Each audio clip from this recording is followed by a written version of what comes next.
Each interviewee will be given a list of questions to answer, all but one relating to RecRoom.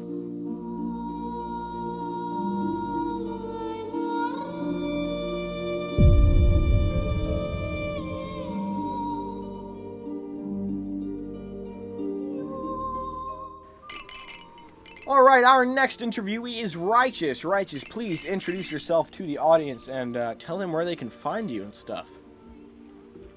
I'm Wrighteous, and you can find me in your basement. Alright. Actually, Continue. How long have you been playing RecRoom, Wrighteous? I started February 2020, so like about a little more than a year. Actually, more than a year, not a little more. Gosh, this is so surprising. Okay, why do you play RecRoom? Why do you still play RecRoom, I guess? I think it's really fun. It's like one of the games that you can almost do anything that you want. There's like classes, there's events, there's a bunch of communities, laser tag, paintball, all the different stuff, and it's in VR. And I keep playing because I have to, because I make videos about it. What do you mostly do while playing RecRoom? Usually I just, hang out with some friends. Mainly we're like recording when I'm on, but whenever I'm like playing games, I'm just playing Rec Royale and stuff like that. The weekly. Sometimes I hang out in rooms like this, just whatever I feel like doing. What is your opinion on where RecRoom is leading? I feel like RecRoom is on a good track. I don't know. I feel like it can only go up from here. That might not be true, but it seems like from what I've seen, RecRoom's going up in numbers and up in like player count, and they've also like raised a bunch of money to help make the game better. So as more updates roll out, I'm just like, even if the game doesn't get that big, I love the community, so yeah. Where do you see RecRoom in 10 years? I don't know. If it keeps going up like uphill, I feel like it'll probably be one of the main games that people are playing. I feel like, VR is slowly getting more popular. It's getting more games, more support and stuff like that with the Oculus Quest and all that. So I feel like as those numbers go up, Facebook's doing their own thing. That's probably going to rise the numbers of RecRoom. This whole, metaverse. Whatever. I don't know. A lot of people. That's another topic. But like RecRoom as a game, I feel like is growing. So as we get to 2 years in the future, I feel like it'll be almost doubled, and if not, it'll probably be around what it is today. But I definitely feel like it's going to be a lot bigger than it is. How has RecRoom impacted you personally? I mean, I love the game. Yeah. I've met a lot of people. Yeah. I've got a lot of opportunities. The whole YouTube thing would have been possible without this game, so yeah. America. Mainly the people, though. America. What? Yeah, dude.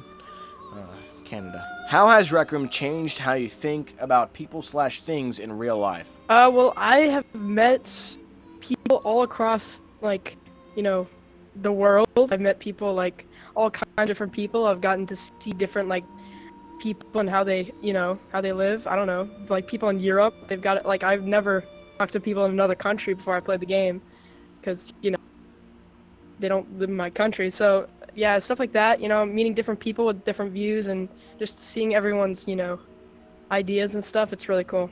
So, I hope that answers the question. Yes, indeed. Okay, if you could change one thing about RecRoom, what would that one thing be? Well, first of all, I would ban Small Boy, and then I would, that's all. Oh, okay. Pretty cool. Do you feel more connected with the RecRoom community than any other community in real life? Yes, actually. I feel like there's a lot of, like, I've got communities in real life, obviously, and they're pretty, IRL. There's people you meet throughout your life. But I feel like this, it's kind of different. I wouldn't say it's, like, competing with my real life, but I feel like it's just its own thing. And for what it is, I feel like I've met a lot of people.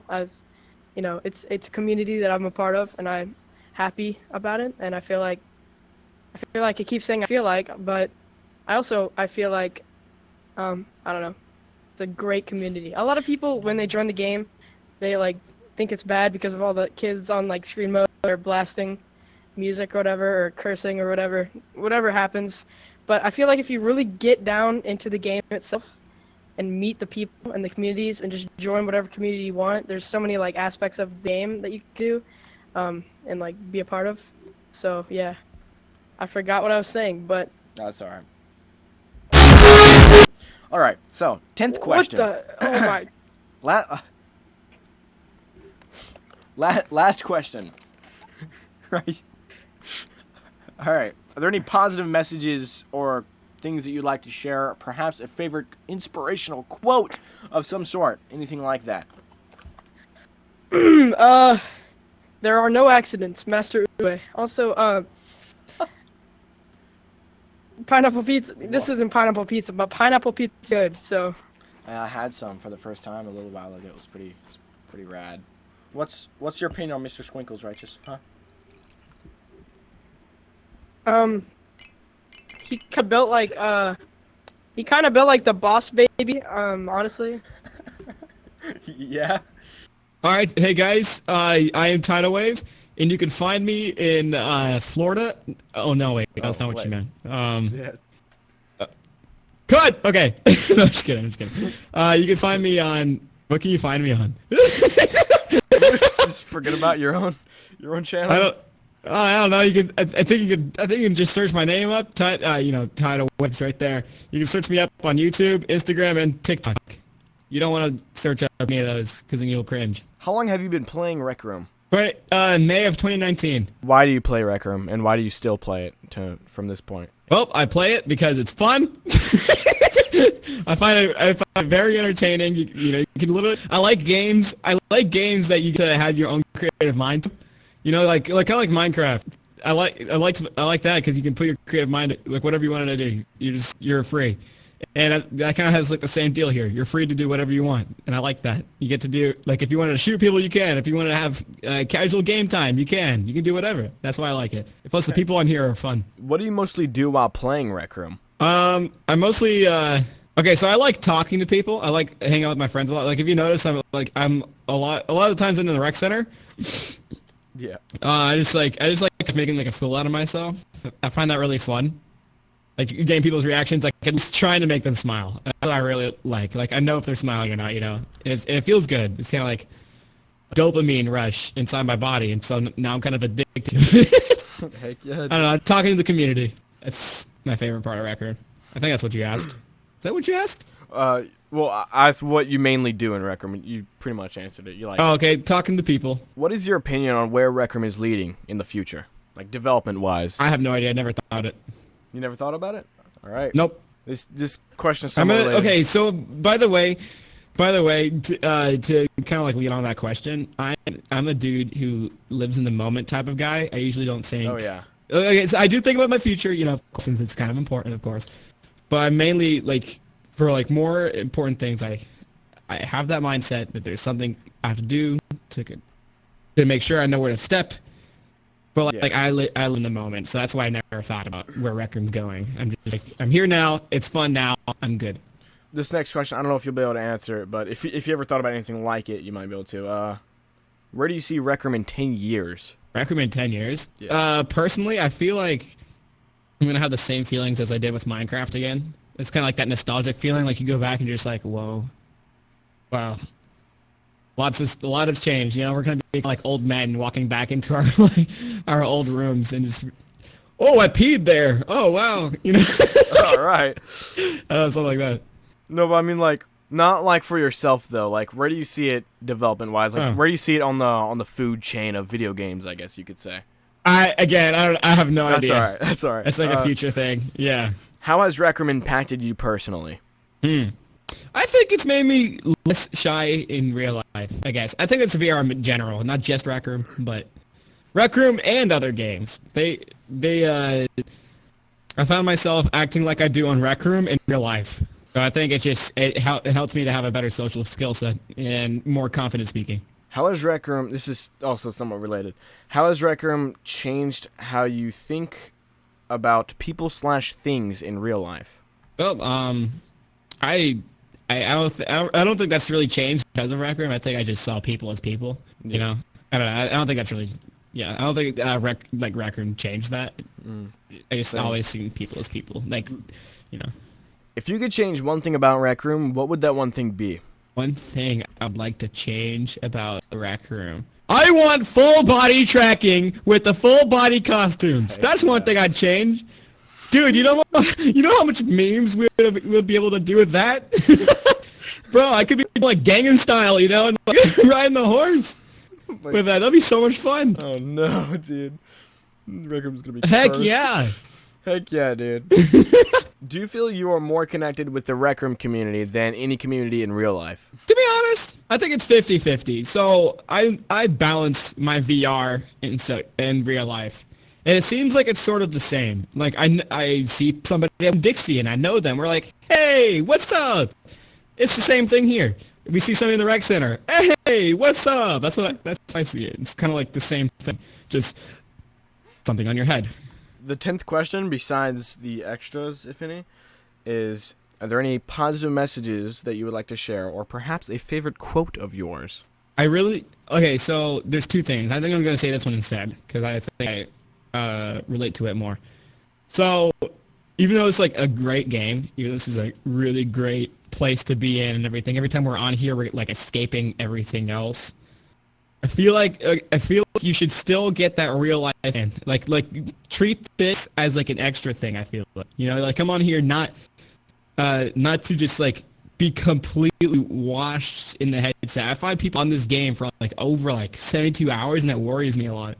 I think if you just live so I feel like you should just live your life just completely, just have so much fun. Have this as an extra thing, and not like all it is. Like you're gonna miss all the great stuff out there. Like you can go like the cliffs or something, or you can go like the Grand Canyon, skydive or anything. You know, I feel like people should just go out there more and have this as like kind of an extra thing. Because I kind of got sucked in for a while, and first on VR, I found myself on this game for so many hours each day, and I slowly drifted away from my own family. Like, I was just stuck in my room. There are just candy wrappers over there, food bowl over there, and I was kind of getting really, really sloppy for a while without realizing what I was kind of like throwing away by putting on this headset. And if we just take this off every now and again and go live our real life, like it'd be, I feel like it would be a lot more of a healthy environment for you, because you'd be able to hang out with like probably like your real friends. They're probably wondering where you are, and I don't know, I feel like you should just live your life like to your complete fullest, because none of us are making it out alive. So I feel like we should make this our best and be on our deathbed and not regret anything. That's what motivates me to get out of my bed every day. I don't want to regret anything on my deathbed at all. So I think that's my message. Sorry if it's everywhere. Oh no, that was It's awesome. hard to understand, but yeah. That was amazing. All right, so if you guys want to look me up, you'll probably find me in the bathroom at Taco Bell. That's not what you meant. You can find me on YouTube in a bathroom at Taco Bell, and on Instagram and TikTok at Taco Bell. The bathroom. This isn't sponsored, I swear. Next interviewee is Papaya. Papaya, please explain who you are, what you do, and where they can find you. I'm Papaya.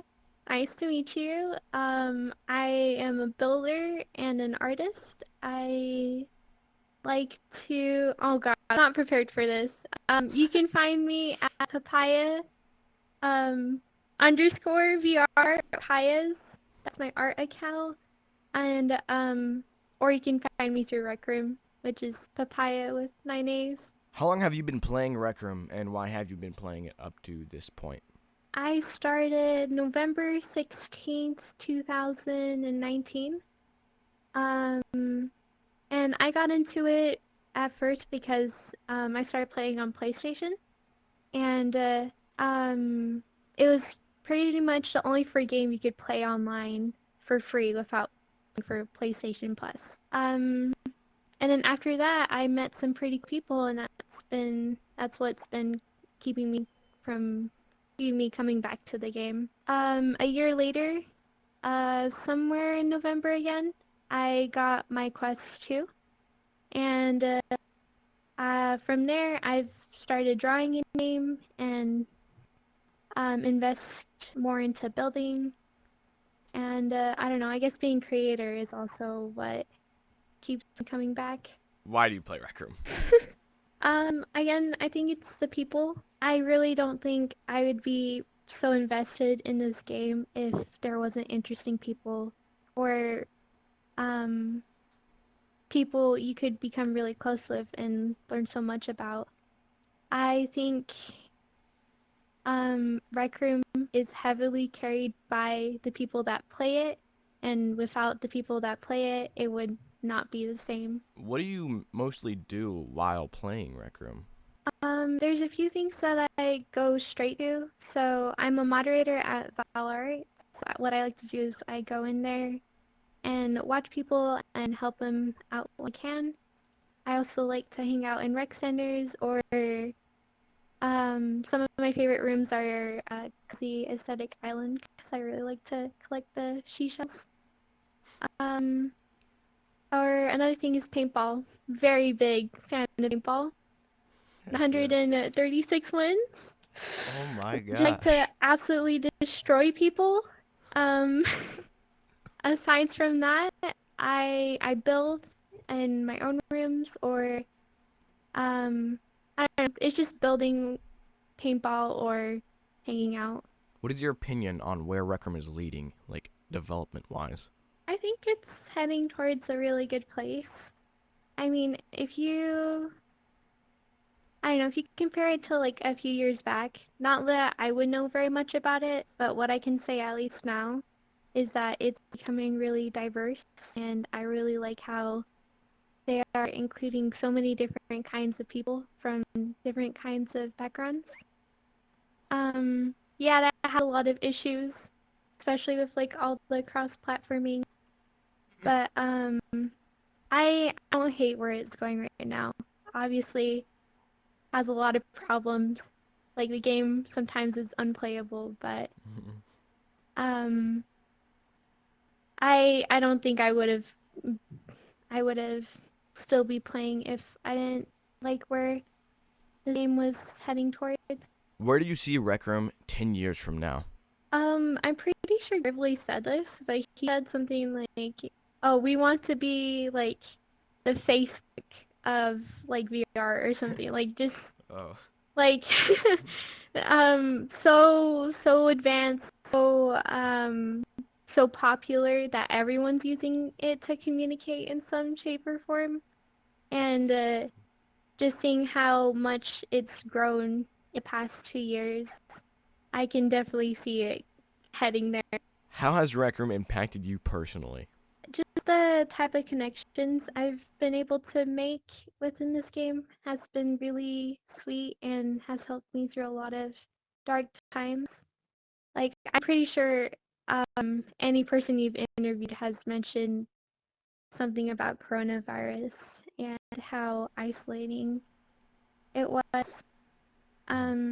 But I don't know, last year in 2020, I was not in a good place, and being able to just get on and talk to people that, you know, don't even know me and are willing to just listen to me means so much. There's people here that um, have been there for me that where my family hasn't, or even my own friends in real life that I've known for years weren't able to be. So I don't know, it's an outlet for me, whether it's creatively or just being able to connect with somebody else. I think that's where it's impacted me a lot. Or socially as well. Like I am so much better at talking now than I was like 2 years ago, which is really nice. Um, and I really don't need to worry about what people think, how people perceive me or judge me, because everything is virtual. So I don't need to worry about whether I need to get ready or how I look or what I'm doing with my arms while I'm talking, because it's all based, like what people can really judge you on is your avatar or your voice, like Yeah. how you how you present yourself within the game. How has RecRoom changed the way you think about people/things in real life? It's just opened me to a lot of perspectives. I've gotten a lot of opportunities to get to know people and hear about what they think or how they view the world. And I think that's just helped me build on top of what I think. If you could change one thing about RecRoom, what would that one thing be? I don't know. I really like how RecRoom is always trying to connect with the community. I don't really see that with a lot of games today. Mm. I guess I would change, what their main focus is, because there's a lot of issues with how they put things out towards the public. So, their motto is like ready, set, and fire. Like they just put things out there and hopefully it works out. And there isn't a lot of time into the development or testing part of it, and it's heavily relied on the community. It's unfortunate, but I think, I don't know, even just like, oh, I wouldn't mind like monthly updates instead of weekly updates. Like, just give the creators, the developers of the game more time to polish what they want to achieve. I guess that's what I would change. Do you feel that you are more connected with the RecRoom community than any community in real life? I'm not really a part of communities in real life. This has only really been the one community I've invested myself in. Real life wise, only thing I really do is like put it towards like my friends and family and school. Like that's pretty much all I have, you know. But with RecRoom, it's completely different. You never know what to expect. You know, I don't know. No, Don't really know how to put it to words. Are there any positive messages that you would like to share, or maybe a favorite quote of yours? Anything like that? I would say, oh gosh, putting me on the spot here. I don't know, put yourself out there. You know, if you have an opportunity to get, I think a lot of people are willing to involve others and invest in each other, but the time and effort and commitment is the problem. So I think if you really get a really good chance to put yourself out there and to assert yourself, I would do it. All right, next interviewee is Peanut. Peanut, please introduce yourself and tell the viewers where they can find you and what you do. Okay, well, I'm Peanut. I have an Instagram called PeanutVR where I post a lot of my creations. I'm mainly known for being a builder, inventor, and I also do teaching and participate in a lot of contests. And my @ name on RecRoom is just Peanut if you want to find me there. How long have you been playing RecRoom, and and why have you been playing up to this point? My account was created in 2018, but I didn't really play in that year. I don't even have the shirt. I think I really started playing in 2019, where I was more into quests and RROs, and then later I kind of got into building. I just saw other people creating, and I wanted to do the same thing, so over time that's kind of what my RecRoom persona has worked into, as more of a builder. Why exactly do you play RecRoom? I play RecRoom as a form of creative expression. I take high-level art classes at school, and it might be a career that I'm considering going into. So it's just really fun to RecRoom is just a really great platform to 3D model and just kind of start getting to game development, and also a great way to express your art. So that's mainly why I use RecRoom. What do you mostly do while playing RecRoom? I'm usually building. I have a ton of projects and things I need to do. There's so many passion projects I wish I could start. There's just no end. But in my free time, I like to play ROs like dodgeball or paintball or hang out in the rec center and meet new people. What is your opinion on where RecRoom is leading development-wise? I think it's gonna go up. I'm not exactly sure, but VR is becoming bigger and bigger every day now, so I see a lot of improvement, so I hope it will continue. Where do you see RecRoom in 10 years from now?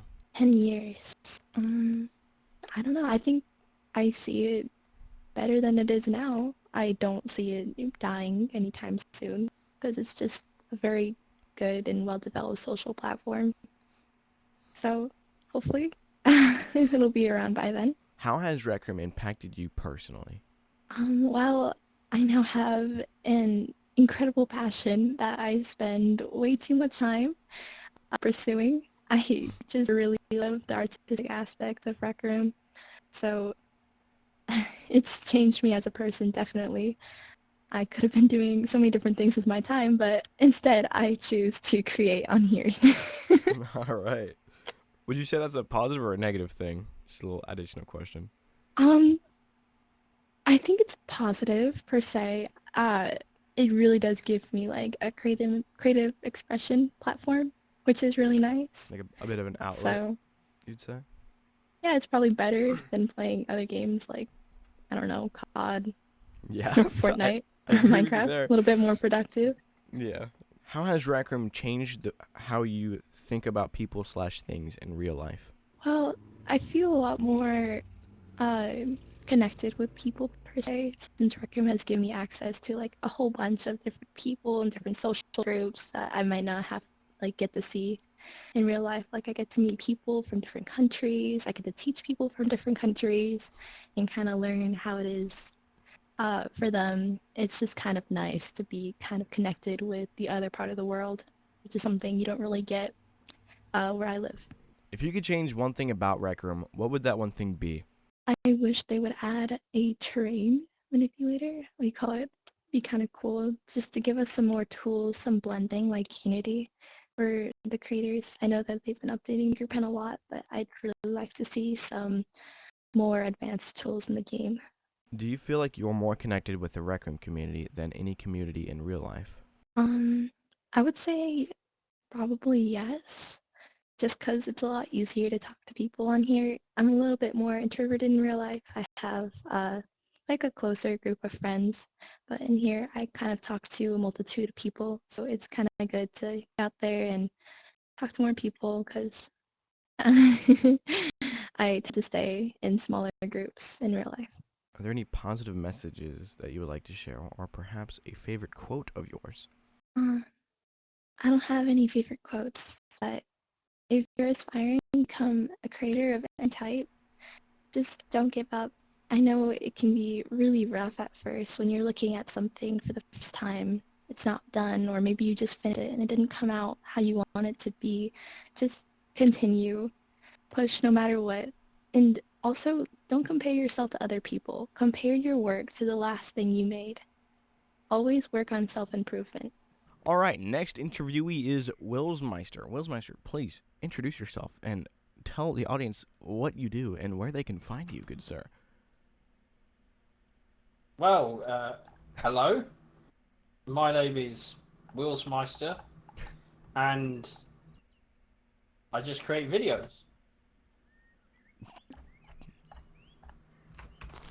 Yeah. Oh, hold on, let me... We're... Wait, Oh. I'm down here. Hey, what's up? Well, where can they find you, good sir? You can find me standing on this green screen cube. Oh, you meant... Where right. can they find you? Find me on YouTube. I've got a TikTok account, even though I don't use it. As of now, you'll probably see some work of mine on the RecRoom TikTok account as well. So yeah, that's pretty much the gist of it. Oh, and Instagram also. How long have you been playing RecRoom Okay. that you know of? I've been playing since May 2020. Why do you play RecRoom?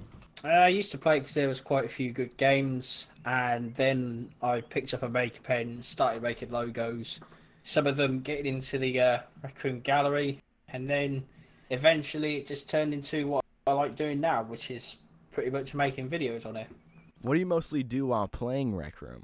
Oh, yeah, no, just pretty much videos. And if I'm not doing videos, then probably see me in the soccer room, just playing some games. What is your opinion on where RecRoom is leading development-wise? In development, what do you mean? Like just in general, like the game? Yeah, pretty much. Well, over the last couple of years, I've definitely seen a lot of changes.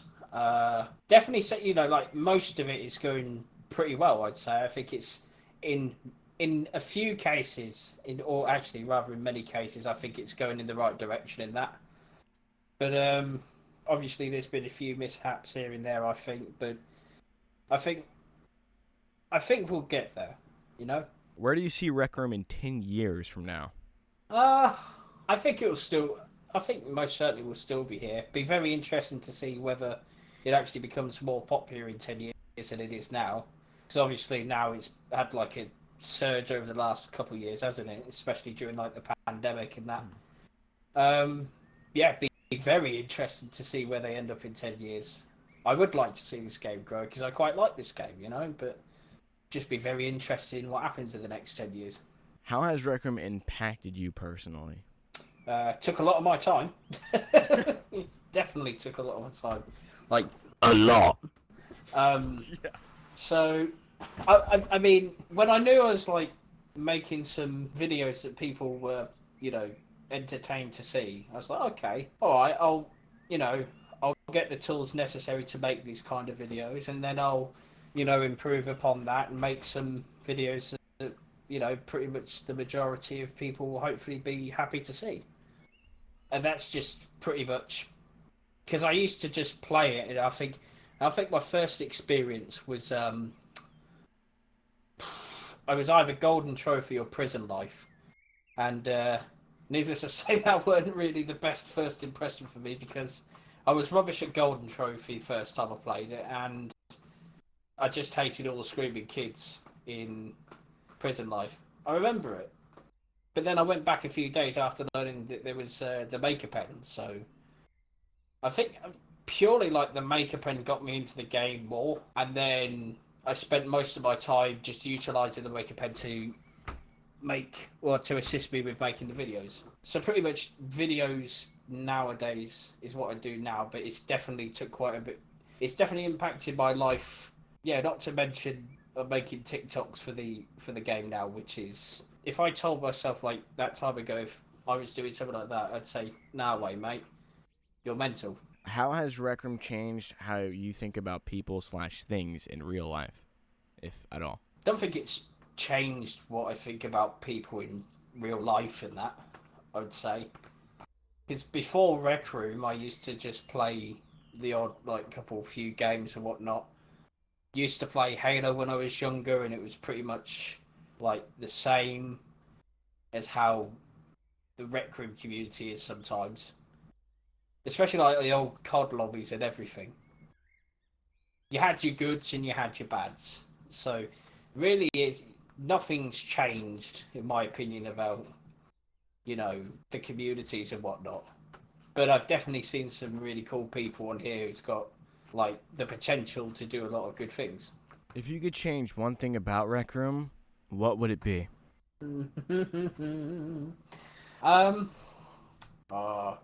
See, the thing is, right, I don't know. It's like, I mean, there are probably a few things that I would like to change, but I just can't put my finger on it and whatnot. What the current you are? I don't know. I'd like to help out with the adverts a little bit more, perhaps. The advertising? Well, yeah. Oh, You know, like RecRoom's advertisements and that. Gotcha. Alrighty. I'd love to be able to help out with them, but you know, I'm just the TikTok guy. You know, nothing bad towards any of them. I would most certainly love to help out in any way possible, though. Well, I would like to give it a shot with the advertisements. I'm saying I'm not going to say anything bad about anyone. But one thing I will say is that, you know, wherever I could put a foot in or whatnot to help out, you know, I'd be happy to. Like I said, I mean, I'd be no good at like making stuff for the game, let's say, for example, because I ain't got any experience in like Unity and whatnot, or anything to do with building games. But anywhere like creative-wise where I can perhaps help out, I'd be happy to help. Do you feel like you are more connected to the RecRoom community than any community in real life? Yeah. by country miles. The thing is, right, I don't really, I mean, I don't really do too much, like, in my own area. I just like to sit down, wind down, and just, you know, relax. And if I'm not doing that, I tend to just, you know, go on walks or something, see what's new. There's not really too much to do where I'm from. And if there is, I've probably already done it. But, you know, I feel like I've done something, but like I've done more in the RecRoom community. It's just sort of, how do I explain it? I don't know, because I feel like I'm a bit more a part of that community, especially when I like make the videos and whatnot, and you know, when I, you know, see friends who also happen to be content creators, like you, for example, and that I feel like, you know, getting along with them kind of people definitely involves me as a part of the community. You know? Are there any positive messages that you would like to share, or perhaps a favorite quote of yours that you'd like to end off on? The thing is, right, I've seen like a lot of people, you know, in the community and that, and I know a few people who, you know, may not want to stick to it or do stuff and whatnot on the game. I will say this though, when the possibilities in this game to do some good or to do some creative stuff, it seems limitless. And believe it or not, whether you think you could do something or not, I promise you can. Honestly, you can. Put your mind to it, plot it out, think what you're going to do, and just go for it. I think in the end, whether or not the product is up to your standards or not, it doesn't matter. As long as you take the product, like, for example, if you do a video and you want it to be all epic and shit, you do the video, you analyze it, you take out the good points, you take out, you know, what you could improve for your next video, and you implement that, and eventually you'll get better and better and better. I don't know where I'm going with this, but basically what I'm saying is give it a good shot, because it might end up being something that you like doing and could potentially be good at. Essentially, never give up. All right, next interviewee is Mavinvr. Mavinvr, please introduce yourself. What do you do, and where can people find you? Hi guys, I'm Mavinvr, but other people call me Mav. I make a lot of YouTube videos. I was just kind of doing them for fun, but now I kind of do it part-time. And I have a full-time job, but I do it on the side. And I usually just play paintball if I'm not working on any of those things. You can find me on Instagram. What's it called? I have a Discord channel and also my YouTube channel. I don't know if he's gonna link any of that stuff down there, but yeah. All right. Got it. Let me close my window 1 second because there's a train that goes by. It's really annoying. Alrighty, no worries. That absurd. Hey. Shut up. Ash, you're the biggest nerd I know. You can't talk. That's right. That's not what you told me. Ash, I can't even sit in this chair because of you. Okay, we're good. Because of you. Alright. Alright, oh, that was close. Almost started the interview with all the music on. There we go. That would have been annoying. Alright, so, Coolio, how long have you been playing RecRoom?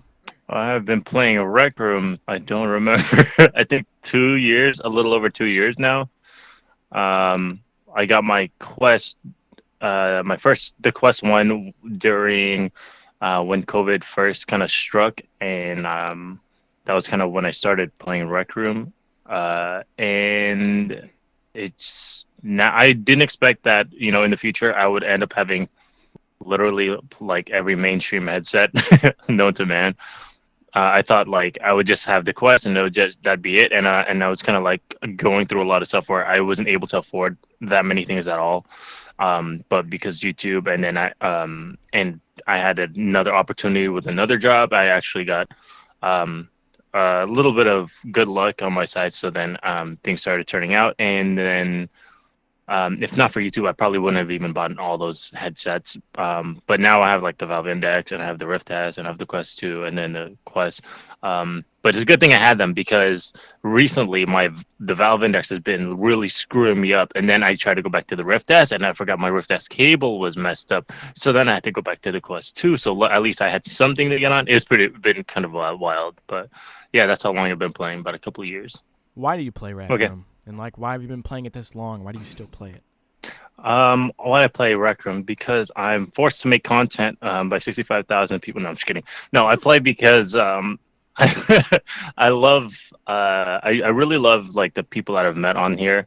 I've played a lot of different consoles and a lot of different platforms, and this is probably the closest I've been with an online community.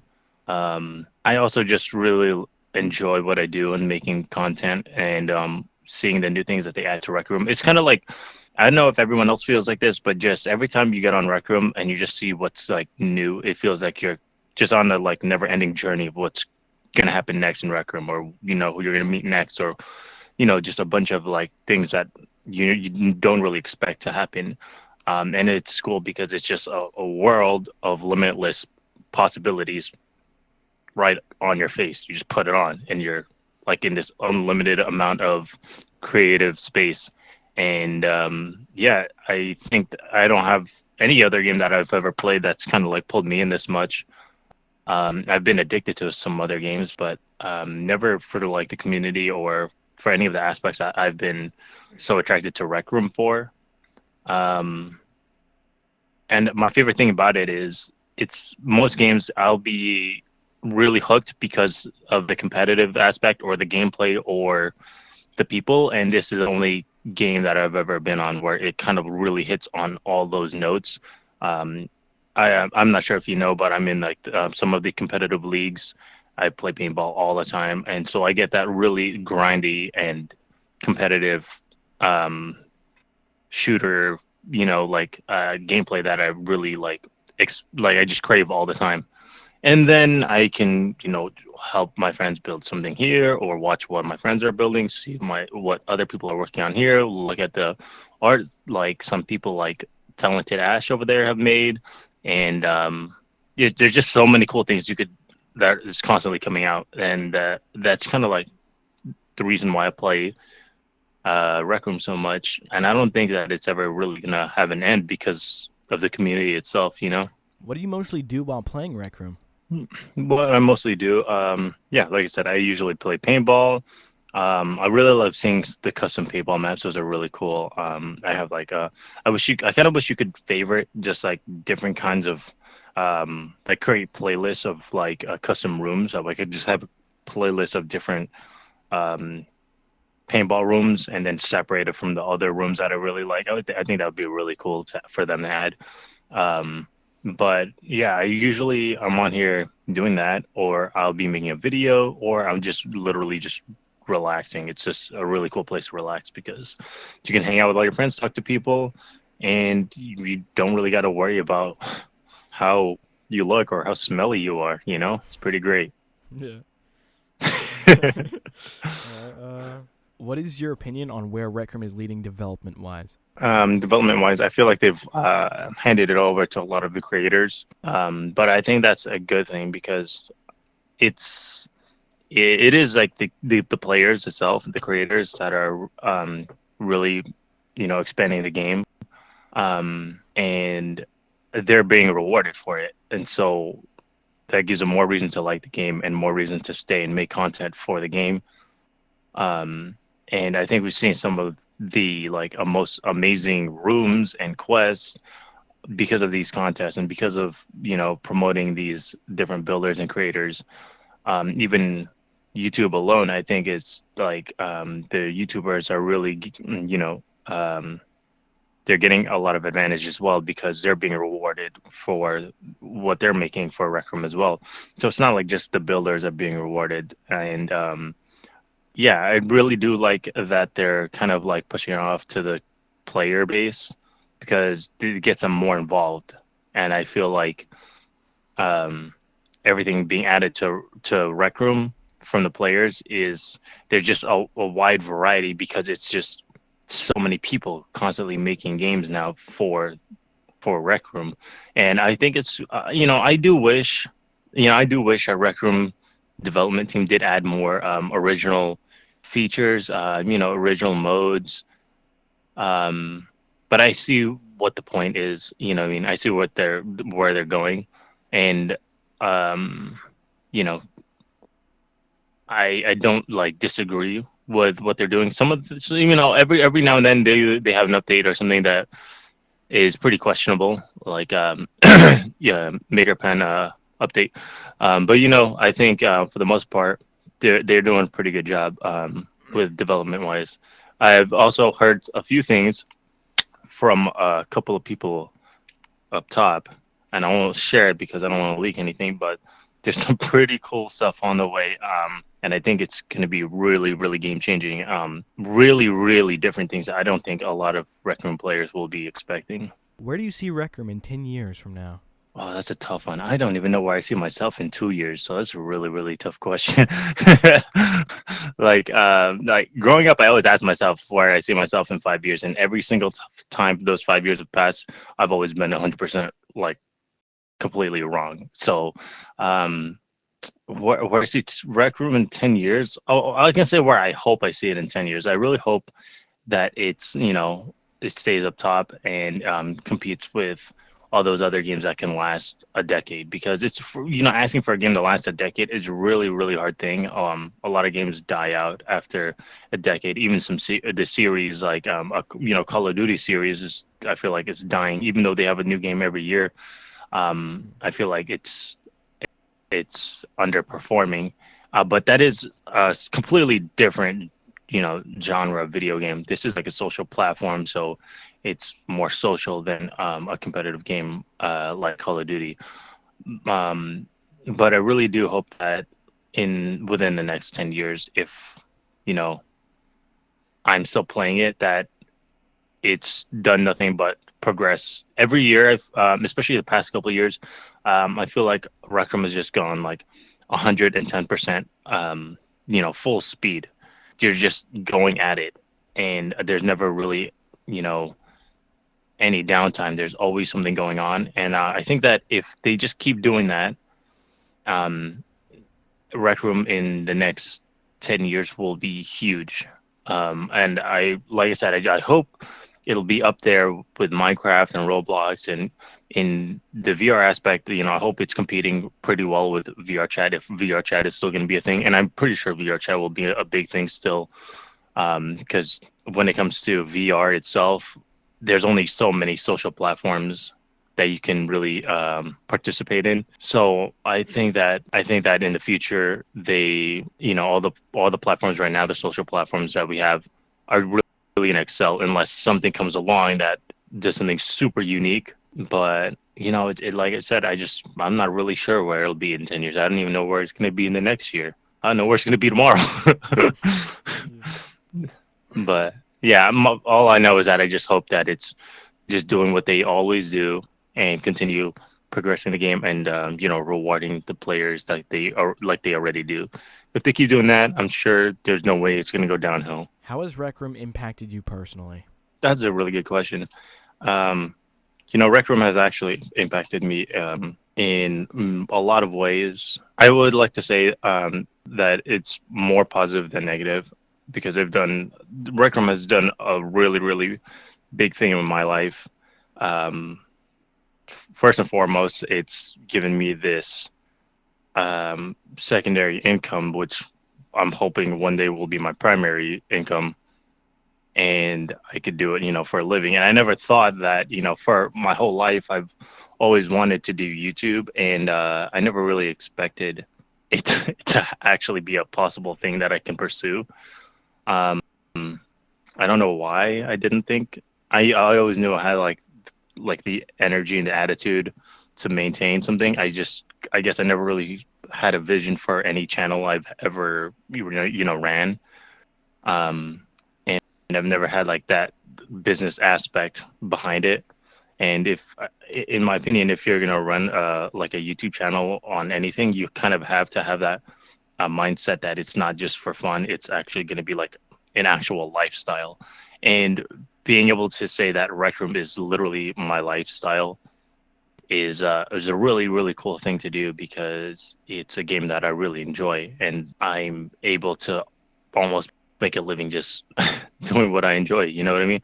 Mm. And so it's impacted me in a really really positive way when it comes to that, and chasing after my dreams. But also just when I was, during quarantine and COVID was like one of the darkest like times of my life. A lot of personal issues I was going through, and just a lot of people and stuff that I was having to go through a lot of different unfortunate situations with. And so having that VR headset at that time was life changing for me. If when I was going through this really dark time, I sold my car, and I didn't have that much money, and I don't know why I decided to spend a lot of the money to buy this headset.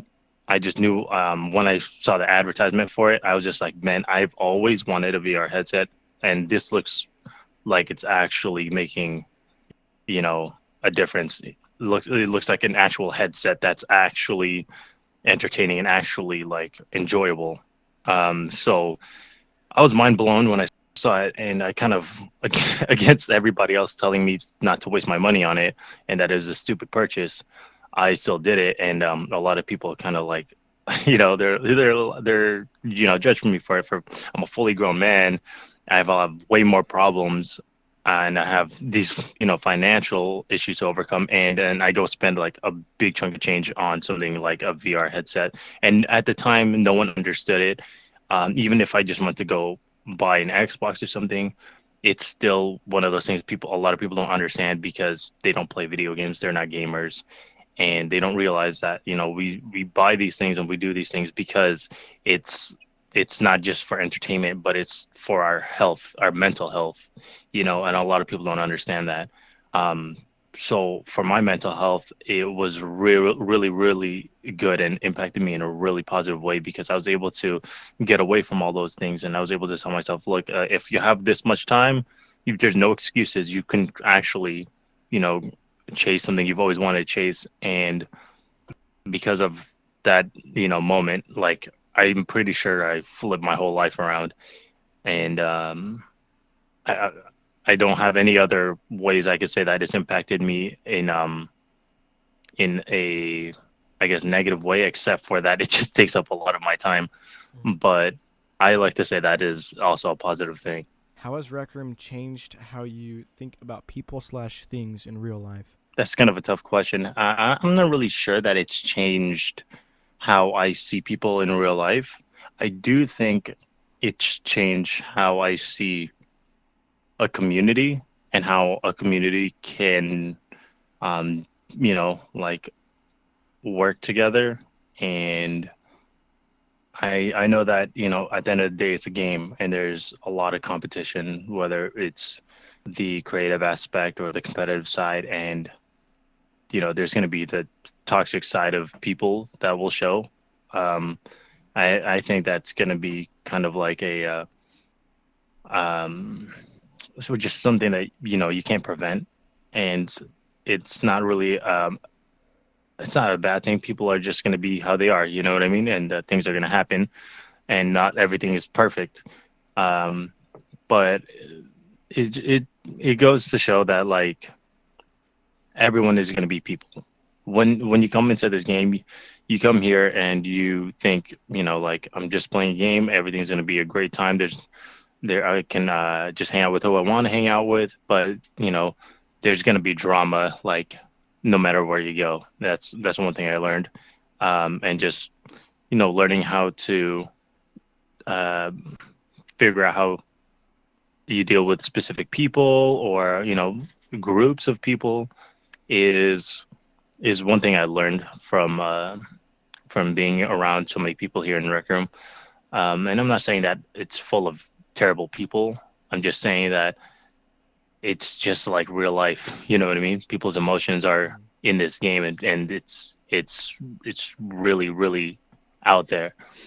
Um, I don't think that I see people different. I feel like I feel bad for people that don't understand what Rec Room is. That's probably one thing that it's impacted the how I see people. People that aren't part of a community at all.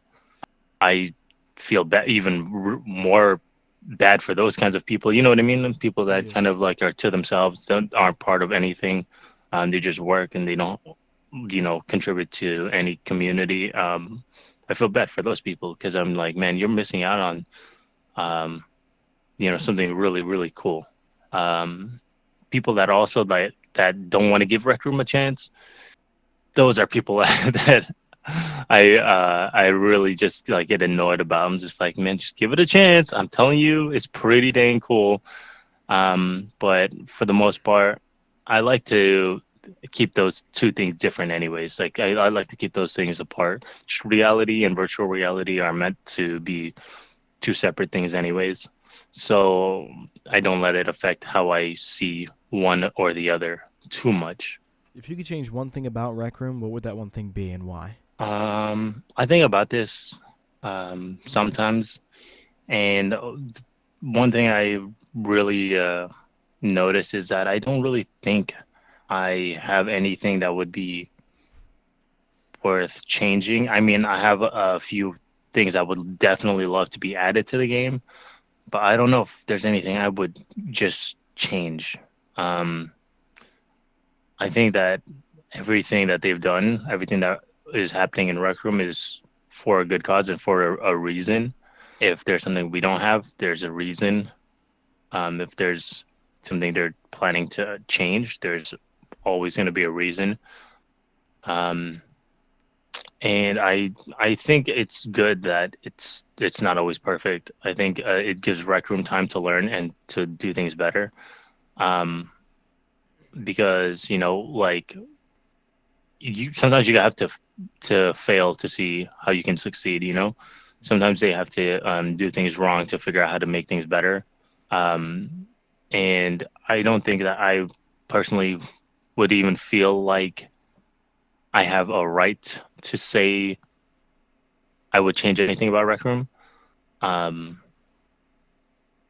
I would definitely add a lot more streamer cam features. Just because me, I love the streamer cam. I would definitely love to add um, like field of view, like depth, zoom in and out, stuff like that, to the streamer cam, and maybe give other people the ability to like hold it for you and see what's actually happening, so you can have help recording things. That would be really really cool. Um, but there's a lot of things that I would definitely add, but I don't think that it would be something out that's game changing. Like if it comes to like rules and stuff like that, I don't think I would change anything. Do you feel more connected with the Rec Room community than you do with any community that you are part of in real life? Well, the thing is, I'm not really part of no community in real life. The only community I'm really part of is just my family. Um, and I'm pretty. The whole family community is, I don't know. I feel like I've not been born in a normal family, so I don't want to say that I'm closer to the Rec Room community, but there's definitely people in my family that I would much rather not be around. I would much rather hang out with people in the Rec Room community. But for the people that have actually been there for me, um, family comes first. Mm. But I don't think there's any community in real life that I'm actually like a big part of. I've always been kind of like just family, a couple friends, and then whatever online community I'm part of. And that's the only communities I've felt comfortable with. I don't know if it's just because I'm a nerd or because I don't like, you know, being part of communities in real life. It's kind of a pain because you have to um, physically be there. And yeah, and the thing is RecRoom is such a big community that it's kind of hard to compare it to other communities in real life that are so much smaller. Like if I'm part of a basketball team, then yeah, I'm part of the that community, right? But that's so small and so temporary. And every community I've been part of in real life has been so temporary. And this is kind of one of those communities that I felt is more than just a temporary thing. It's kind of like just my lifestyle. It's just literally my way of living, right? Mm. So I do feel more connected with this community than most communities I've been a part of in real life. Um, but if I were to compare it to any community online that I've ever been a part of, I definitely am closer to this one and the people I've met on here. It's the only community I've met online where I constantly see people and hang out with them from this game that I met, that I'm willing to spend money to travel and see people that I met from in here. You know what I mean? And Mm. I've been part of like the Minecraft community and Call of Duty community and just different types of online gaming communities. And this is the only social community that I've been like really, really like invested with the people that I've met. And so I guess in that sense, I am closer with the community. But in real life, I just don't feel like the two can really compare. Are there any positive messages or perhaps a favorite quote that you would like to share? Yeah, 1 second. There's something in my eye. Okay. I'm not I'm not very full of wisdom as a lot of other people are, and I just like to keep things positive. If there was a message I'd like to share with everyone, it's to just not try too hard and just enjoy what you have in front of you, and don't take things too serious. You know what I mean? Like life isn't meant to be taken too serious. I think you kind of have to enjoy your life. And when you're on here in Rec Room, the same thing is just enjoy your time here. And I think that's what would just make everything go around nice and smoothly, is if you just kind of go about what you love to do. And the thing is, Rec Room has so many things to offer that it's just a spot for there's a spot for anyone that wants to be in VR, that wants to be part of the Rec Room community. There's nothing that you can't enjoy. Like there's just the point I'm trying to make is there's room for everyone, no matter what it is you like to do. Especially if you're a gamer, there's going to be something you're going to enjoy about Rec Room that will keep you coming back. And to just take things easy. I've taken things way too serious, and it's never turned out well for me. And so that's the best thing that I've started doing, is to just do what I enjoy, take it one day at a time, and yeah, just enjoy every second of it. Any In the fireplace. what? Oh, No, but that's it. Yeah, I think that's all I got to say. Unless you have any other questions. nope. All right. Thank you. Thanks for Th- doing this, Home Slice. Appreciate it. Thank you for having me.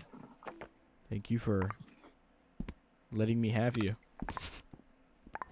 You can have me, baby girl. Hi.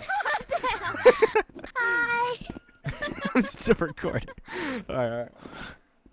Next interviewee person is Skull on the list. Skull, please introduce yourself and tell the audience where they can find you and what you do.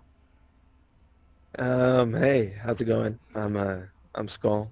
I do the news stuff, the weekly stuff, pretty much anything about Rec Room that is new or some sort of glitch or bug.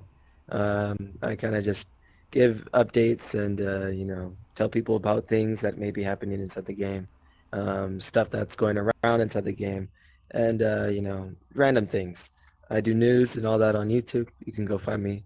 I'll probably be one of the links in the description, but yeah. How long have you been playing Rec Room? Since November 21st, 2018, I think. I think that's the time I joined.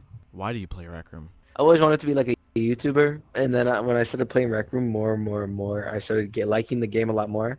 So I was like, instead of doing Minecraft, I could do Rec Room. So I was kind of on Rec Room for, that to meet more people, make more friends, and do YouTube on the side. But right, more recently, it's been about like YouTube, trying to keep that up afloat and stuff like that. What do you mostly do while playing Rec Room? Make videos. I'm always making videos. Alright. That's pretty much it. No worries. What is your opinion on where Rec Room is leading development-wise? That's an interesting question. I think Rec Room will be alright if they consider the criticism that the people give them, right? And the constant updates and the constant new stuff. Rec Room is going to do just fine. The way they develop things, though, is a little whack. I mean, the Rec Room original got leaked by a news article again. So, I mean, if they just boost up their security and, fortify their game with, like, stuff that stops, like, modding, bugs, glitches, all that, we'll be fine. Where do you see Rec Room in 10 years from now? 10 years. Yikes. I see, like, VR chat how we see it now. How VR chat is right now, that's how I see Rec Room in the next 10 years. Because VR chat isn't, like, dead, but it isn't, like, alive, It's known, but it's, like, there, You play it when you want, right? And compared to, like, to Rec Room, we're still, like, growing, but I think there will be a point where we grow enough to be one of the top VR games, and it's just a constant just stream of just ups and downs, ups and downs, ups and downs, other than going just completely down or completely up. Like, we're going to have, like, a ground where we reach, like, VR chat level. That makes sense. I don't know. How has Rec Room impacted you on a personal level? At first, I saw it like an escape from my real life, a completely different personality, as it quite reflected a long time ago. I was someone completely different in real life, and at first it was like a total escape. I was a new person. I wasn't me, like IRL me. Now, now that I kind of have something going on here, I think of it as more of a way to, how do I say, a way to make myself a better person. I feel like back then my real my internet personality was really bad, but now I've been working on that a lot more. And me IRL, it's no longer like an escape, but as a job now or a hobby, depends. Yeah, things just have gotten better because of the game. I no longer think of it as like an escape from reality, but more of an additional part of my reality. That makes sense. How has Rec Room changed how you think about people/things in real life? That's crazy to think about because I've learned a lot about people, about things on Rec Room and in VR in general. So it's like crazy because you could be out in like a mall or something, right? And you would never know, but like someone that you may like glance at or like might be walking around you could like the same stuff that you do, like either it being like VR, right, or Rec Room even. That's so incredibly rare, but still. And they could be just an absolute terrible person or one of the most nicest people you'll ever meet. It's crazy. Just like the fact that we know so little of people, like strangers, I should say, is astonishing. And I've had a few cases where some of my IRL friends liked Rec Room, but I didn't have a clue for a while, right? And on Rec Room, they were just like terrible people compared to how they were in real life. If you could change one thing about Rec Room, what would that one thing be and why? That's a good question. Well, I have two. I have two things that would love to have changed.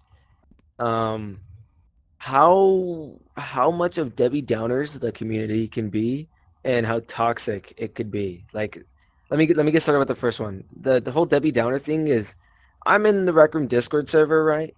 And people are critiquing Rec Room crazy. Like, I get it. Rec Room isn't a perfect game, But hearing that, the constant updates suck, the weekly items suck, the whole game's broken, their game sucks is draining. Honestly, it's just draining. They just complain and complain and complain. Like, I get that most of it's like criticism, right? And it should be heard of. But at a point, criticism kind of like hurts, Like you don't want to hear criticism, especially if you've been working on that for a long time. So I kind of feel bad for the team. And then how toxic it could be. Because, I mean, it just gets really toxic. Like most games, but RecRoom is unique for how like bad the toxicity can be. And I would know because I used to be toxic, crazy toxic. So it's crazy how much how far you can get by being toxic inside the game. Do you feel like you are more connected to the RecRoom community than you are with any community that you may be a part of in real life? Yeah, I would have to say so. Because I mean, I'm not in any community in real life, so definitely have to be RecRoom. Are there any positive messages that you would like to share, or perhaps a favorite quote of yours? I got a message. That's for sure. If you're ever planning on, trying to be successful in this game, or just have friends in general, it helps to not be an asshole. It really does. 100%. I would say so. Just don't be an asshole, and you'll be perfectly fine on this game. You'll be rewarded. Don't worry. Like with your kindness, you'll be rewarded 100%. It's coming from experience though, because I mean, I was an asshole, and now I'm like on my path of redemption, all that, and it's been rewarding recently. So, not being such like a bad person is is like a good thing. All right, next interviewee is iiBurachi. iiBurachi, please introduce yourself and tell the audience where they could find what you do. Hi, I'm iiBurachi. I mainly do art and stuff in RecRoom. I build occasionally. You can find my rooms on here. I do TikTok animations, and I post on Instagram very often, so you can just check me out. It's the same as my username, pretty much anywhere you look. How long have you been playing RecRoom? I've been playing RecRoom for a little over 2 years. I started February 2020. Why do you play RecRoom? Honestly, I love interacting with the community. I love being able to draw in a virtual reality, space. And honestly, building and being able to express myself in-game is my favorite thing. What do you mostly do while playing RecRoom? Mainly draw. I like drawing a lot. I'll build rooms occasionally. I just do whatever. I do my own thing. Sometimes I'll do commissions every once in a while, but it's mainly my own thing. What is your opinion on where RecRoom is leading development-wise? I feel like right now I feel like right now they're trying to do things to catch people's eyes. I can understand from a development issue, sometimes they have issues getting things right the first time. Like recently, the rooms can be a tad bit buggy, or they're trying to introduce new things to people. So they try to do what's best for a lot of the community and new players coming in. So they try to appease like the new players and the older players. I personally love what they've been releasing lately. Showdown is absolutely, it's adorable. I love it. Honestly, I'm really excited for what they come out with in the future. I'm a person that doesn't like leaks very often. I try to keep myself surprised. So I honestly really enjoy seeing what they come out with and what they're going to be eventually doing. I can't wait to see what they come up with next. Where do you see RecRoom 10 years from now? A much bigger community. I feel like RecRoom is definitely going to be active in the oncoming years, especially with how diverse it is and how much you can do in this game. It's an ongoing community in a sense. More people are coming in, especially when they, introduce more platforms you can play on. The quality is going to get better. More stuff's going to get introduced. It's honestly going to keep bringing people in this community, and this game itself is going to grow significantly. And I honestly feel like this is a game that's not going to die off easily. How has RecRoom impacted you personally? I have a job now because of RecRoom. I am living outside of my parents' home. I got to move out. I got to move out because of RecRoom. My life has changed because of this game. Because of the art that I did in here. Because I, did contests. RecRoom honestly introduced me to so many things that now I can live a happy, comfortable life independently just because I'm doing what I love. And I honestly don't see myself doing anything else. How has RecRoom changed how you think about people/things in real life, if at all? It's helped me communicate with people a lot better. I feel like in a virtual standpoint, people are a lot different than they will be in person, but it's honestly a much easier way to communicate in-game rather than in real life. But it does help, with that communication process. Before, it's hard to talk to people in real life because, you're face-to-face with somebody. But you're in a game, yeah. If you could change one thing about RecRoom, what would that one thing be and why? I feel like the games page, when you see hot rooms and, the newest rooms, I feel like that could be tweaked with a bit because the hot rooms that are, on there are constantly showing singular rooms 24/7, so those constantly get, which I understand it's a popular room, people are going to want to play, but I feel like that should be rotated in a sense, because I feel like other rooms that have potential to be up there should be allowed to be up there, rather than the rooms that have been there for God knows how long. But, yeah, I feel like the rotation on there would be a lot better and a lot nicer to see newer rooms up there. There's the new page, but if there's a really good quality room that, should have visits, then that should, yeah. Do you feel that you're more connected with the RecRoom community than any community that you may be a part of in real life? Oh, absolutely. I've made so many friends. Being able to interact with the community in here is insane.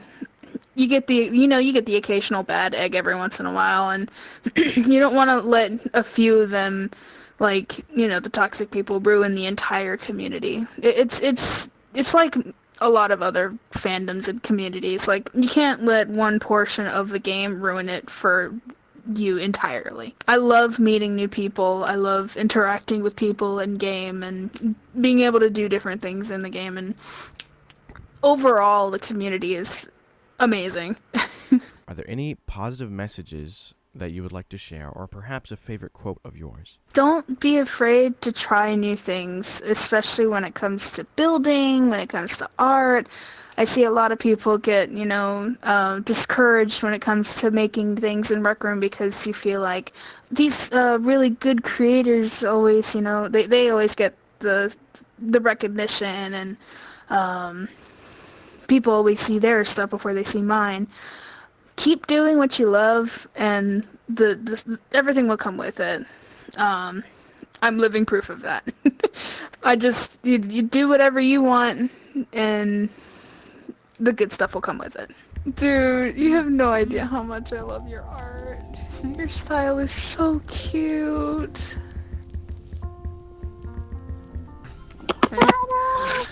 I want to save it. I wish I had Maker Pen. All right, next interviewee is Squirrelador. Squirrelador,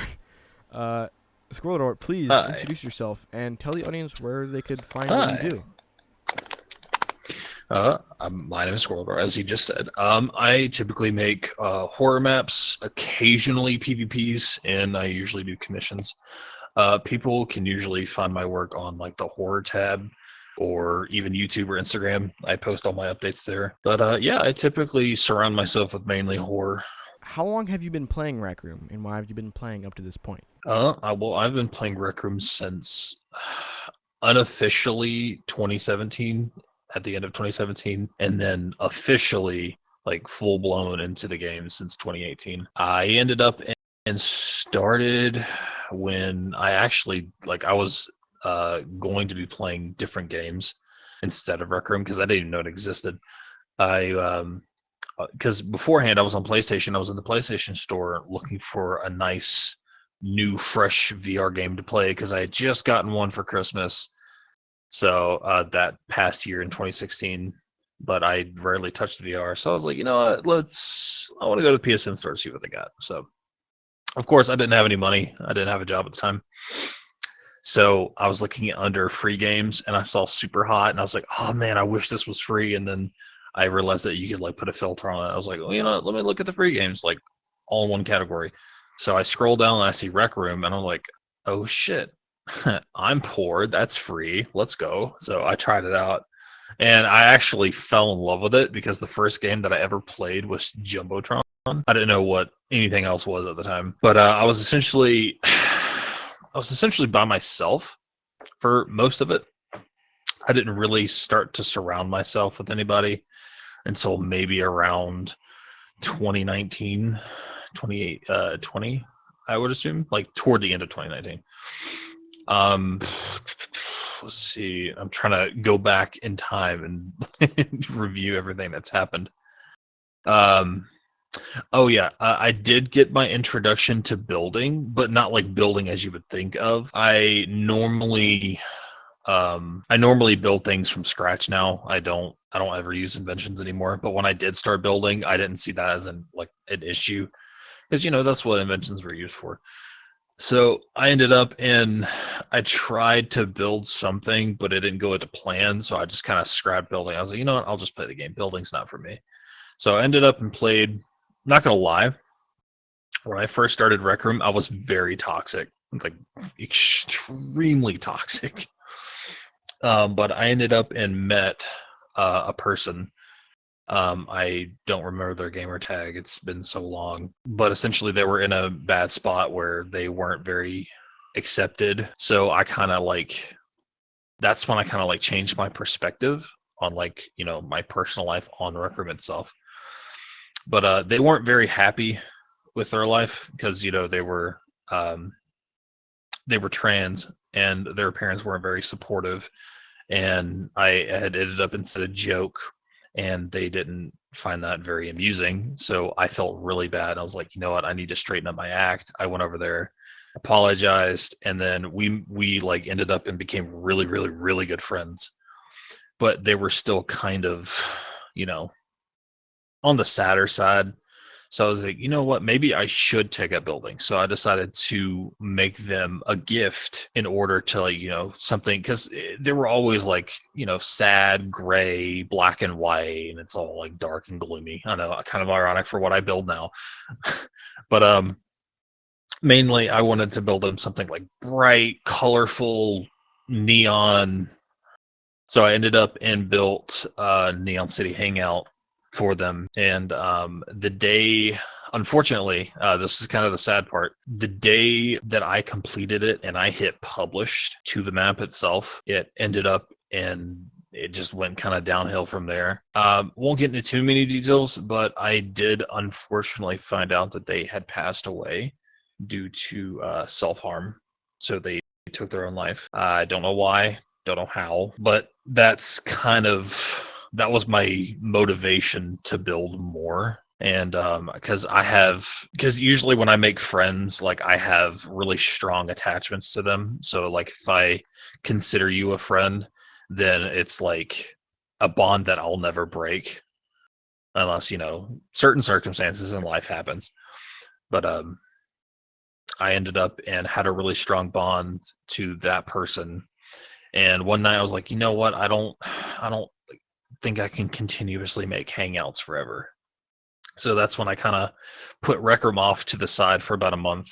And one night when I was thinking about that incident, I went to bed and I was really exhausted. I had just started my job at Walmart. This is when COVID was at its all-time high. And I ended up and went to bed that night, sweating, hot flashes, and I ended up and had a nightmare. And that nightmare ended up and heavily inspired me to realize maybe I should do horror instead. So those nightmares that I have, transpired into the early maps that I created on like the first stages of my horror building career. And ever since then, I just kind of went with it. Why do you play RecRoom exactly? I think I already answered that question. Yeah, sorry. But it's mainly, it's okay. It's mainly the inspiration that I have and like this unyielding passion to express my imagination to its fullest potential.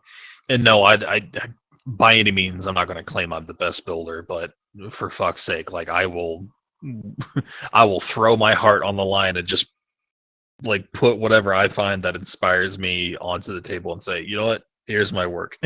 So it's like that drive of like inspiration, pretty much. What do you mostly do while playing on RecRoom? I usually, well, it's pretty caught between three things. It's either, spending time with friends, building, or, I don't know, essentially meeting new people. What is your opinion on where RecRoom is leading development-wise? I have a few strong opinions. I think they need to, because I know their updates come about just every Monday or Tuesday, and I know that they're doing their best. They're doing the best they can. They're doing actually pretty good. I can't lie about that.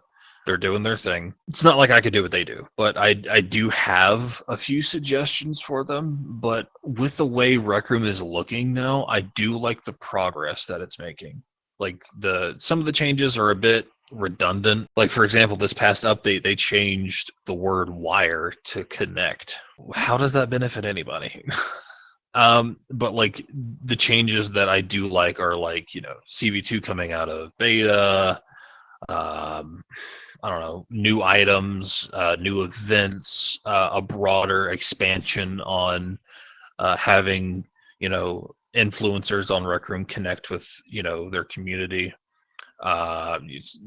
So many cool updates, even because what I've realized is like early stages of RecRoom, not just the developers themselves, but also the content creators that build stuff like this. I've seen improvements with them due to the stuff that is being updated and developed by the development team. Some of the other things, my stick drift is so bad, I apologize. Like I said, some of the stronger opinions would be like if they're going to, basically surrounding bug fixes. If they're going to bug fix things and they're going to bring things that are new to the game into RecRoom, they build up so much hype behind it. Yet if they spent as much time hyping up something that they're going to update with the same amount of energy that they could put towards making sure that the game won't break when they update it, that would benefit the community so much better. Even then, I think they need to choose a month. I think it should happen twice a year.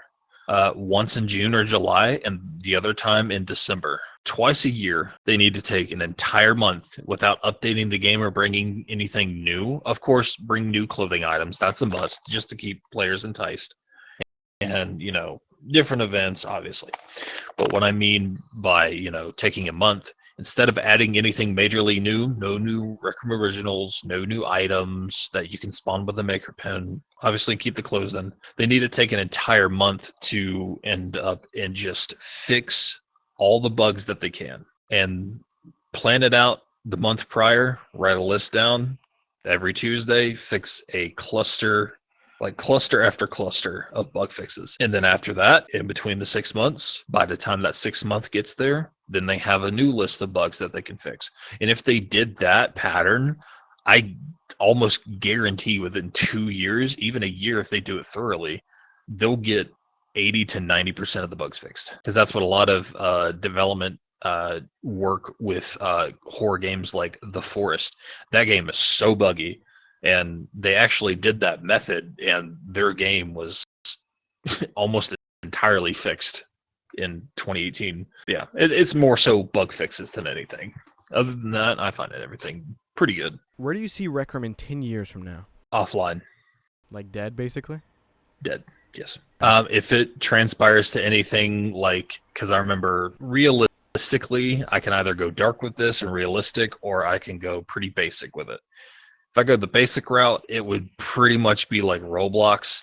I don't mean literally dead, but like it's going to get to the point where, honestly, RecRoom is kind of reflecting YouTube at this point. If you understand that, I'll explain. I mean, because they try to shine light on smaller creators, but it's getting to a point where if you didn't start early, you shouldn't start at all, because it's getting so difficult for, good builders to, do something.